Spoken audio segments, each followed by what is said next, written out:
Hi, my name is Rebecca Cassidy. I'm Assistant Dean and Director of the Office of Professional Development at Georgetown University's McDonough School of Business. Today, we're going to be talking about cover letters. But back in the day when we used to mail things in the mail, the HR representative would receive an envelope. They would open up the envelope looking for a resume inside, and in addition, they would find a letter on top. This is what we refer to today as the cover letter, because it is the cover of the set of documents that would be inside the envelope. The cover letter is designed to introduce the reader to the applicant by giving a short summary of their skills and strengths and why they are qualified for this particular position. Hopefully, it's enticing enough to get the reader to turn the page to view the resume.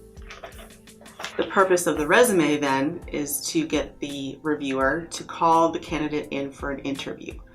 So if you think about the order of events, the purpose of the cover letter is not to summarize an entire career or to land an interview. It's really to tell a very short story and to get the reviewer to turn the page. So what we're going to focus on today is how we structure that story so that the page is turned and the reviewer will look at your resume. So most cover letters can be divided into 4 paragraphs. The first paragraph is just a general introduction. This paragraph will be pretty standard across all of the cover letters that you write. And it will cover the job that you're applying for. It will tell them your name. It will say maybe one sentence about how you found out about the position and what your skills and strengths are and why you're qualified. Very standard, 2 to 4 sentences at the most, not very long. The second paragraph is the meat of the cover letter. And this is where you're going to tell your very brief story of how you have the skills and accomplishments to do this particular position. And you're going to tell that story by following the acronym STAR.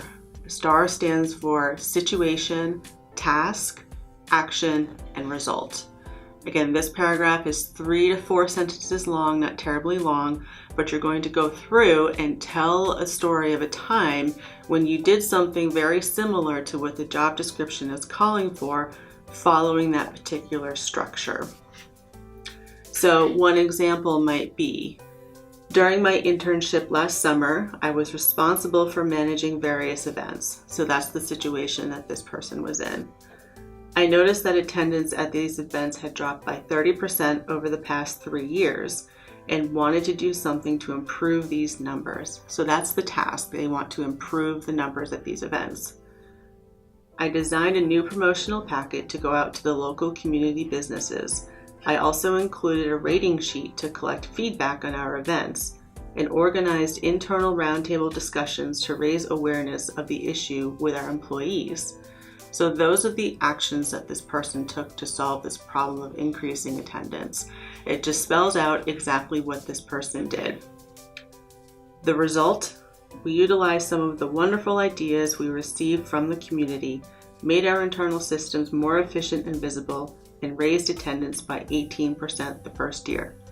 So if I, as an employer, am reading this paragraph, I look at this and say, you know what, I need someone to raise attendance at my events. Clearly this person did it based on the actions and the result of her efforts. So I want to read more about this person and what other skills they have. And I'm going to do that by turning the page and looking at the resume. And really it's very short and to the point, but telling a story of how it is that you solved a problem for someone else in the past. Then what you want to do in the third paragraph is list additional skills or strengths or experiences that you have that are relevant to this position, but you may not have a full story for. So you might want to list classes that you've taken, other internships you've done, or other languages that you speak, and very simply list them in almost a bullet point form, but outline them in sentences. So it's very to the point, doesn't take up a lot of space. Again, 3 to 4 sentences at the most. So here's an example. My experience in professional settings has prepared me for the variety of administrative duties for which I would be responsible for as an intern. I dealt with confidential case files in a state attorney's office and performed a variety of administrative and customer service tasks in many settings. I am confident that my supervisors will attest to the quality of my work, my conscientiousness, and professional demeanor. So again, just very quickly listing out other additional skills or traits that you have that would qualify you for this particular position. Finally, we go into the closing paragraph. And again, this is not long and will be pretty standard between your cover letters. You summarize why you're interested and what you can offer the company, list how you can be contacted, and close by saying you look forward to hearing from the representative soon. Really, it's not long, and that one again is going to be pretty standard across your cover letters. So now what I want to do is to read a sample paragraph from start to finish so you can hear the way that it reads. Dear hiring manager, it is with great enthusiasm that I submit my application for the position of sales coordinator for the Westeros Castle project. As an administrative professional with over 10 years experience, I know my diverse skills and qualifications will make me an asset to the Westeros project team. Again, very generic opening, doesn't have to be fancy. So here's the story. While you will see many of my accomplishments on my attached resume, one strength I'm particularly proud of is that I'm a fanatic for details, particularly when it comes to presentation. One of my recent projects involved coordinating a 200-page grant proposal. I proofed and edited the narratives provided by the division head, formatted spreadsheets, and generally made sure every line was letter perfect and that the entire finished product conformed to the specific guidelines of the RFP. The result? A 5-year, $1.5 million grant award. I believe in applying the same level of attention to detail to tasks as visible as prepping the materials for a top-level meeting and as mundane as making sure the copier never runs out of paper. So in this paragraph, the writer went through and told a very brief story of how she was able to land this RFP. Third paragraph.